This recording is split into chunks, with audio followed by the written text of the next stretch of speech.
Hey guys, welcome back to the channel. If you're new here, my name is Ali, I'm a junior doctor working in Cambridge, and this is part of the monthly favorite series where every month I attempt to make a video where I talk about stuff I've discovered that month and found interesting. So it might be books, products, apps, podcasts, videos, that sort of stuff.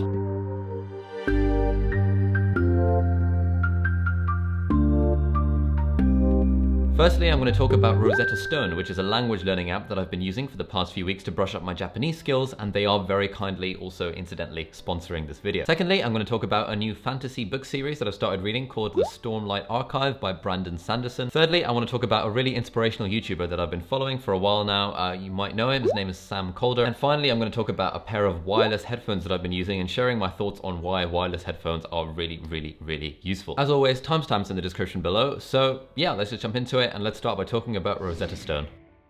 Okay, so the first thing I want to address up front is that Rosetta Stone is not a free app. You do have to pay for a subscription. I'll put some of the prices in the video description. They're subject to change, obviously. You can sign up for a free trial. I'll put a link below and you can use my coupon to get 50% off, but ultimately it does cost money. And I know that's going to put a lot of people off. I hope it wouldn't, because I hope you'd see like stuff like this as like an investment in your future. Like if you're investing a few pounds a month into learning a language and that language can just kind of make you a more rounded person and help your life in future, I think that's an investment worth making.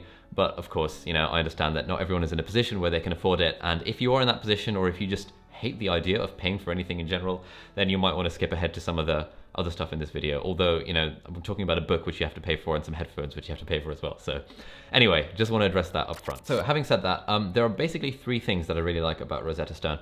Firstly is the fact that it sort of feels like a game. You sign up to the app, you download it, you pick the language that you want, and then it takes you through a series of lessons. But within those lessons, they've got like subtopics, and within those subtopics, they've got like, rings that you have to fill, kind of like Apple Watch, where, if you get 100%, it fills up the whole ring.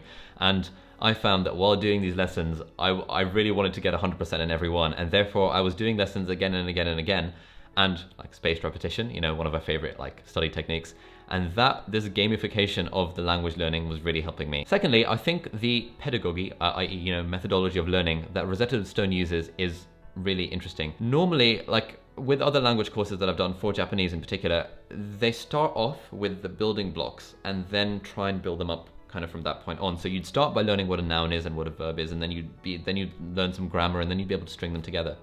But what Rosetta Stone does is that it tells you what the word for boy and girl are, and you have to practice it. But then like the next lesson is just a sentence that it just strings everything together. And the first time you do it, you won't know what that sentence means. But over time, as you develop more of a command of the language through the stuff they teach you, you start to realize and you start to build the rules of grammar in your own head without necessarily being explicitly told them. So for example, it might tell you that the word for boy is otoko noko, and then you would repeat that a few times, and then that's all fun. And then the next bit would be otoko noko wa hon no yonde imasu. And you'd be like, whoa, okay, but they would show you a picture of a boy reading a book, and they would, okay, we'd be like, okay, so this clearly means the boy's reading a book. And then at some point you'd find the word for a book is hon, and then you'd be like, oh, okay, so the hon bit of that sentence is the boy reading, and it's really hard to explain it in words, but you should definitely try out the app. You can do a free trial. But the idea is that it kind of immerses you in the language from early on, which is the way that we naturally learn languages. Like when we're learning English or whatever our native tongue is, we don't learn it in nouns and verbs and stuff. We learn it by immersion, by having sentences spoken to us and around us and all of that stuff. And I think it's really interesting how Rosetta Stone tries to emulate that natural way of learning. So that's something that I found that was very interesting about it compared to other language things that I've tried. And finally, I really like the fact that it makes you talk while doing it. Like it says somewhere like on the frequently asked questions of the app that you have to probably be in a private space to do it, because it does require you to talk. And they've got this like fancy like language processy thing on it that like they would read out the sentence for you, and then you have to repeat the sentence or repeat the word. And it somehow knows how good you are at getting this, and then it's really satisfying when you pronounce it well, trying to imitate the Japanese person kind of saying it. It's really satisfying when you pronounce it well and it goes green and gives you like a dun, and then you get that endorphin release. Anyway, so that's part of the gamification, but I also like the fact that it's kind of integrated. It doesn't treat kind of words and speaking as separate things. It puts them all together. So those are the reasons I like Rosetta Stone. I've been using it for the past couple of weeks just to try and brush up my Japanese skills. I'm going to continue using it for the next year or so. just to give it a chance, and then I might do a video at some point in the future where I talk about like how my own Japanese skills have improved. But if you're interested in learning a language, they've got absolutely loads on the website. Definitely check it out. Links in the description below. Yeah, Rosetta Stone, thank you very much for sponsoring this video. You guys are wonderful. Secondly, I want to talk about the Stormlight Archive, which is a series of fantasy books written by Brandon Sanderson. I absolutely love Brandon Sanderson. He wrote the Mistborn series, which I've talked about in this video series a few months ago, actually. And after reading Mistborn, I read The Name of the Wind and The Wise Man's Fear by Patrick Rothfuss. But then, when I finished The Wise Man's Fear, I finished it in Audible audiobook format. By the way, Audible is amazing. Definitely sign up to that. Link below. I finished it in audiobook format, and then it left like a hole in my heart, and I had to fill that hole with something. So I started listening to the audiobook of The Way of Kings, which is the first book of the Stormlight Archive. It took like an hour or two to get into, but once I got into it, I am now completely addicted to it, and this is what I listen to when I'm commuting to work on my skateboard or whenever I'm driving. Tomorrow I'm going up to Birmingham, which is going to be like a 2.5 hour drive, and I'm really looking forward to the drive because it means 2.5 hours of listening to this absolutely sick audiobook. It's just so good. And I'm trying to kind of resist the temptation to just buy it on Kindle and blitz read it because I want to savor the audiobook experience for as long as possible. But if you're into fantasy, or even if you're not into fantasy, I'd suggest probably starting with Mistborn, because I think this Stormlight Archive is more dense. Mistborn is very readable, and you know, I say that in a hopefully non-patronizing way. It's really readable. It's really easy to get the story. This one is a bit more sort of complex, and you have to have a few more things in your head. And if you read Game of Thrones, you know that it introduces lots of different characters. So that's the kind of thing that the Way of Kings Stormlight Archive does. But you know, if you're interested in this sort of thing, I'd really recommend giving it a go if you haven't already. It's just really good, and I might actually do a book review series on this channel at some point where I talk about it and the other fantasy books I've read. Let me know in the comments if that's something you might be interested in. But that is number 2 in this month's monthly favorites. Thirdly, I want to talk about a YouTuber called Sam Kolder. Now, Sam Kolder is like the gold standard of travel vloggers, is the impression I get from videos on YouTube. The editing of his videos is just absolutely insane. And he doesn't post very often. He posts like maybe once a month, if that. But like every single video that he puts out is just absolutely beautiful and so well shot and so well edited. And, you know, he's a good-looking guy. He's got a six-pack. He can do backflips. It's a very sort of inspirational. And I mentioned this firstly because I've had a lot of messages from people asking what are my favorite YouTube channels to learn stuff on. So video editing in particular. Whenever I post about that, people ask about this.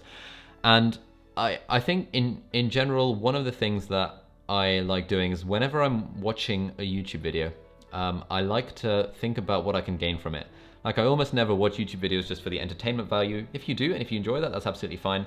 But I think for me, because like now working a full-time job, I have so little time in the evenings left to actually do stuff.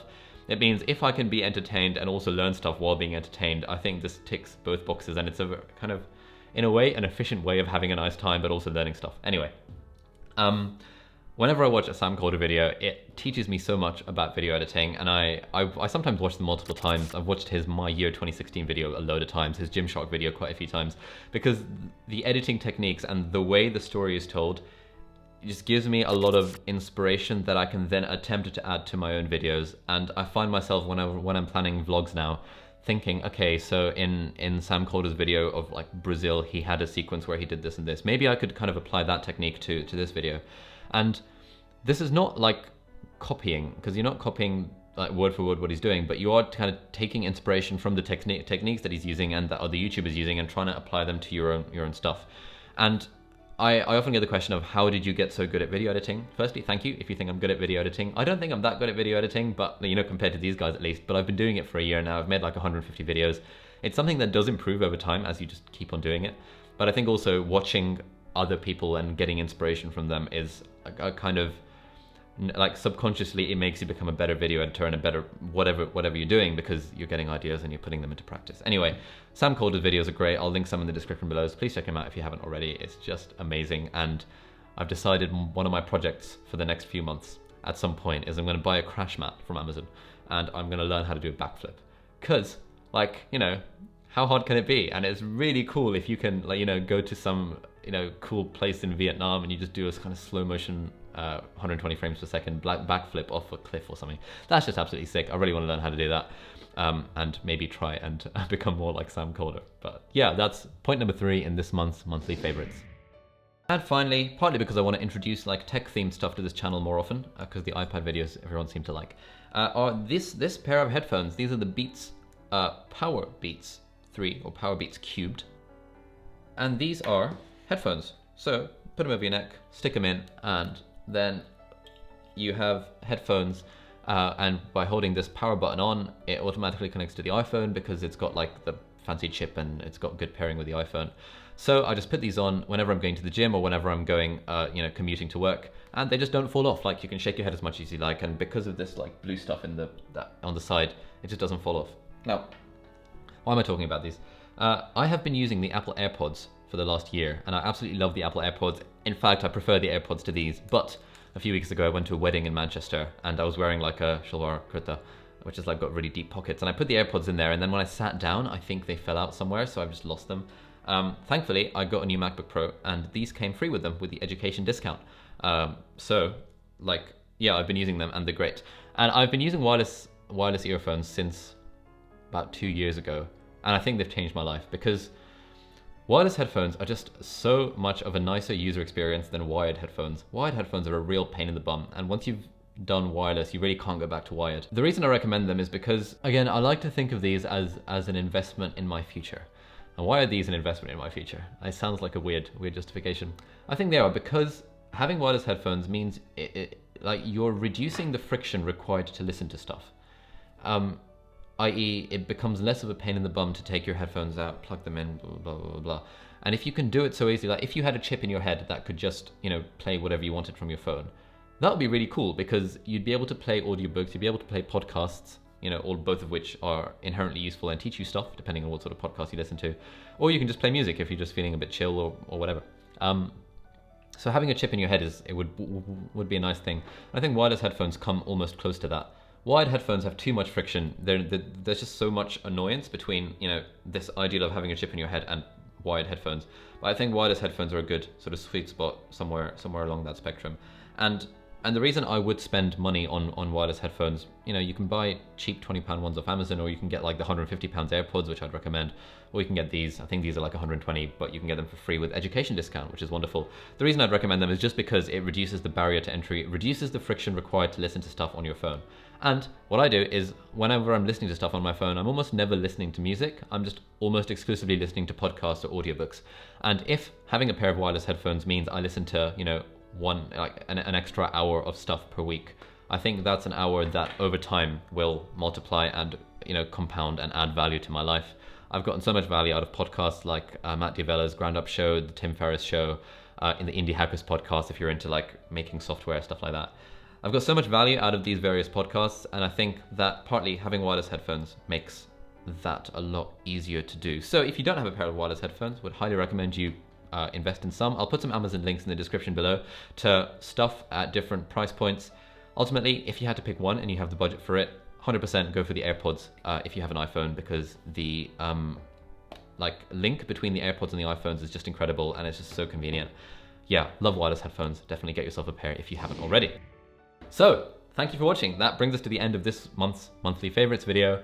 I'm going to try and do these more consistently because people seem to be enjoying them, sort of. But also, I think I want to move away from new stuff I discovered this month, because often a lot of the value we get from stuff comes as a result of stuff compounding over time.